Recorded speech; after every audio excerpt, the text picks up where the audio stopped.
Hello বন্ধুরা, welcome to Pratibha's kitchen and blog. তো আবার তোমাদের সঙ্গে একটা রেসিপি শেয়ার করছি, যেটা খুব ঘরোয়া পদ্ধতিতে তুমি খুব তাড়াতাড়ি বাড়িতে করতে পারবে।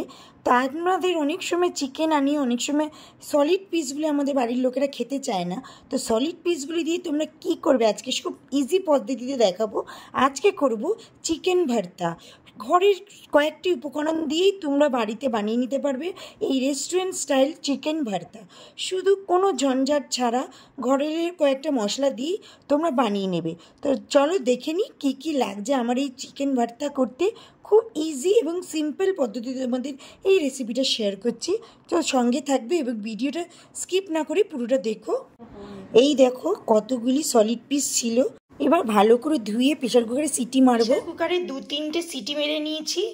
সিটি মারার পর এবার যখন ঠান্ডা যাবে তখন চিকেনটাকে বার করে যেমন হাতের সাহায্যে ছিঁড়ে নিতে হয় সেইভাবে ছিঁড়ে নেব। চিকেনগুলিকে আমার বার করে নিয়েছি। এবার ঠান্ডা হয়ে গেলে হাতের সাহায্যে সবকটা চিকেনগুলিকে আস্তে আস্তে করে ছিঁড়ে ছিঁড়ে নিয়ে নেবো। ঠান্ডা হয়ে গেছে, এবার এইভাবে হাতের সাহায্যে চিকেনগুলিকে সব ছিঁড়ে ছিঁড়ে নিয়ে নেবো। এখন চিকেনগুলিকে ছিঁড়ে ছিঁড়ে নিয়েছি। আর এইগুলি ভাবছো কি, এইগুলি হচ্ছে গিলা বলে। আমার খুব খেতে ভালো লাগে বলে আমি দুটো দিয়ে দিয়েছি। ছিল চিকেনের সলিড পিসগুলি তো অনেক সময় চিলি চিকেন বা কোনো কিছু স্ন্যাক্স হিসেবেই ব্যবহার করি। তো আজকে চিকেন ভর্তা করবো বলে ভাবলাম সলিড এর সঙ্গে গিলা দুটো দিয়ে দিই। এইটা হচ্ছে ইগনোর করো, আপনারা তোমরা না চাইলে নাও দিতে পারো। আমি খেতে ভালোবাসি বলে দিচ্ছি।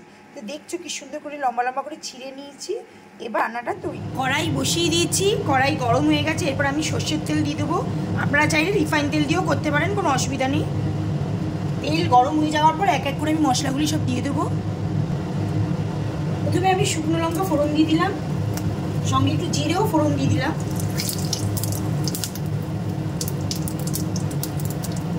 আর দিয়ে দিলাম এই যে কুচি করা রসুন। আপনারা চাইলে বেটে নিতে পারেন, কিন্তু এই কুচি করে দেবেন, এর টেস্টটা আলাদা।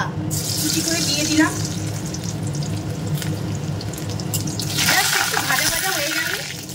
কুচিটার মধ্যে একটু জল ছিল তাই এগুলো মনে হচ্ছিল। পেঁয়াজ কুচিটা দিয়ে দিলাম। আমি এখানে সব কুচি ব্যবহার করছি। এভাবে কুচি ব্যবহার করবেন, খেতে খুব সুন্দর টেস্ট লাগে। এবারে পেঁয়াজ কুচিটাও দিয়ে দিলাম, আদা কুচিটাও দিয়ে দিলাম,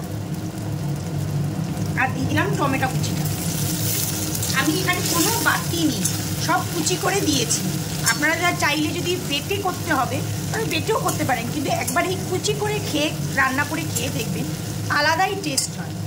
এর মধ্যে পেঁয়াজটা ভাজা ভাজা হয়ে যাওয়ার জন্য আমি এর মধ্যে অল্প একটু লবণ অ্যাড করব। আমি অল্প একটু লবণ অ্যাড করলাম। পেঁয়াজ, টমেটো, আদা, রসুন সব সিদ্ধ একটু অল্প অল্প সিদ্ধ হয়ে যাবে। তারপরে আমি বাদবাকি মশলাগুলি দেবো, জিরে, ধনে সব কিছু। একবার এইভাবে কুচি করে দেখবেন। আপনারা তো বাটা মশলা করে খেয়েই দেখেন, কিন্তু সব কিছু কুচির আলাদা টেস্ট হয়। মানে এটা রেস্টুরেন্টের স্টাইলে তো খেয়েই থাকবেন এবং তার চেয়েও আলাদা টেস্ট লাগবে, মানে রেস্টুরেন্টের চেয়েও ভালো লাগবে খেতে। চিনি আছে, গ্যাসের ফ্লেমটা করে তারপরে পেঁয়াজটা আমি এরকম ভাজা ভাজা করবো। এতে কি হয়, এটা তো সবই আমি কুচি দিয়েছি, এতে কি হয় পেঁয়াজ, রসুন, আদা সব খুব সুন্দর সিদ্ধ হয়ে যায়। না বাটা না কোটার কোনো ঝামেলা, শুধু একতরফা কুচি করে রান্না করে নেবেন। খেতেও ভালো লাগে এবং সলিড পিসগুলোও অনেক কাজে লাগে। এবার আমি এর মধ্যে এক এক করে মশলা দিয়ে দেবো। এর মধ্যে দিয়ে দিচ্ছি পরিমাণ মতন হলুদ। যে যেমন ঝাল খাবেন সেই অনুযায়ী দেবেন। আমি 1 চামচের মতো লঙ্কার গুঁড়ো দিলাম। এখানে দেবো 1 চামচের মতন ধনে গুঁড়ো, আর দিচ্ছি 1 চামচের মতন জিরে গুঁড়ো। আর কালারের জন্য দেবো আমি একটু কাশ্মীরি লঙ্কার গুঁড়ো।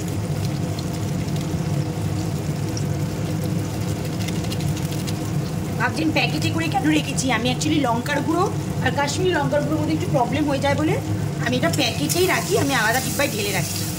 এবার আমি এটাকে ভালো করে কষাবো। চিনি আছে, একটু জলের ছিটা দিয়ে দিয়ে কষাবো যাতে মশলাটা খুব সুন্দর স্মুথ হয়ে যায়।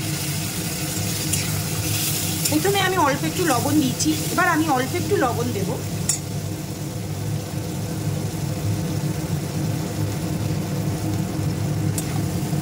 এবার আমি ধিমি আঁচে কষাতে থাকবো যতক্ষণ না তেল বেরিয়ে আসছে।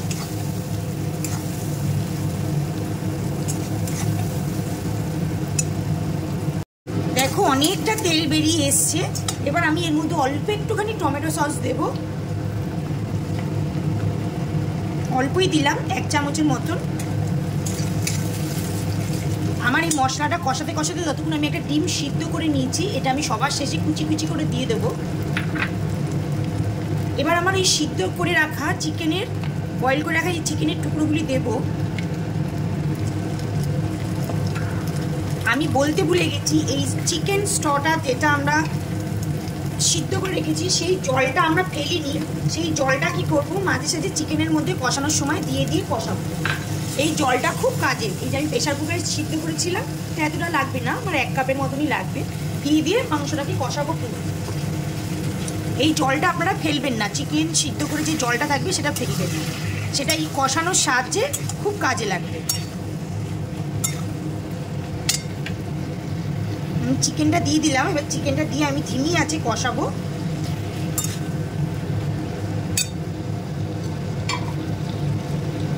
এই চিকেন সিদ্ধ করার জলটা আমি আরেকটু দিয়ে দিলাম। দই, চাল মগজ বাটা বা কাজু কিচ্ছু দিচ্ছি না। ঘরোয়া পদ্ধতিতে কি কি জিনিস লাগে আমি সেইগুলি দিচ্ছি। একদম সিম্পলভাবে রান্না করাটা তোমাদের দেখাচ্ছি। এইভাবে রান্না করবে, খেতেও যেমন খুব টেস্ট লাগবে, এবং বাইরের কোনো রেস্টুরেন্টে খাওয়ার পর আমাদের একটুখানি প্রবলেম হয়, এই রান্নাটা খেলে তোমাদের কোনো প্রবলেম হবে না। এই গিলাটা দিয়েছি আমি ভালোবাসি বলে, সেই জন্য দিয়ে দিয়েছি। এটা তোমাদের দিতে হবে না, আমি দিয়ে দিলাম। তাই মাংস দিয়ে আমি চাপা দিয়ে দিলাম। দেখো কত সুন্দর একটা কালার এসছে। এবার আমি এইভাবেই কষাতে থাকবো যতক্ষণ না তেল ছেড়ে আসছে। একটু চাপা দিয়ে রেখেছিলাম, মাঝে সাঝে একটু নাড়িয়ে চাড়িয়ে দেবে।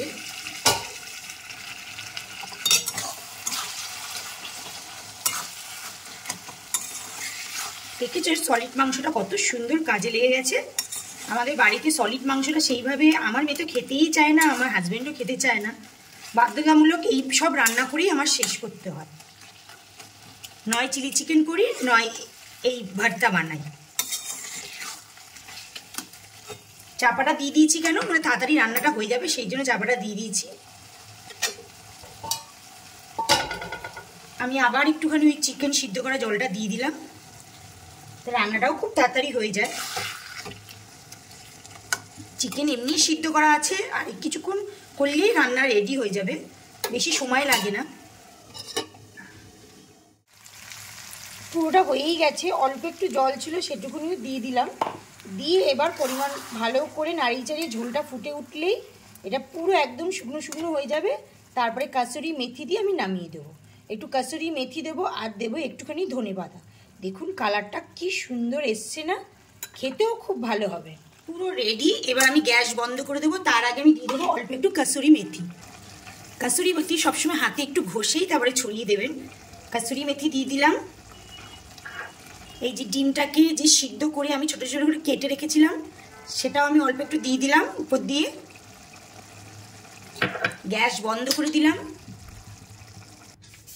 গ্যাস বন্ধ হয়ে গেছে। অল্প একটু চিনি অ্যাড করলাম, চিনিটা অপশনাল, দিলেও হয় না দিলেও হয়, জাস্ট কয়েকটা দানা আমি দিলাম।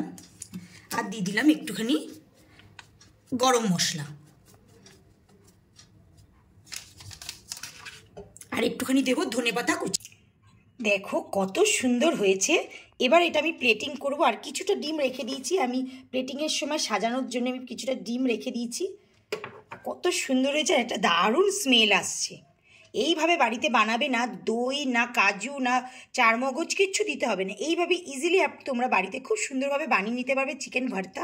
এবার আমি এটা প্লেটিং করি। প্লেটিং হয়ে গেছে, দেখো কি সুন্দর দেখতে লাগছে। তোমাদের সঙ্গে তো টেস্টটা শেয়ার করতে পারছি না, একই প্রসেসে তোমরা বাড়িতে রান্না করে খেয়ে দেখবে, টেস্টটাও সেম হবে। আর ভিডিওটা কোথা থেকে দেখছো অবশ্যই আমাকে জানাবে, তোমাদের তো ধন্যবাদ জানাতে হবে। আর তোমরা ফেসবুক দেখছো না ইউটিউব থেকে দেখছো সেটাও বলো।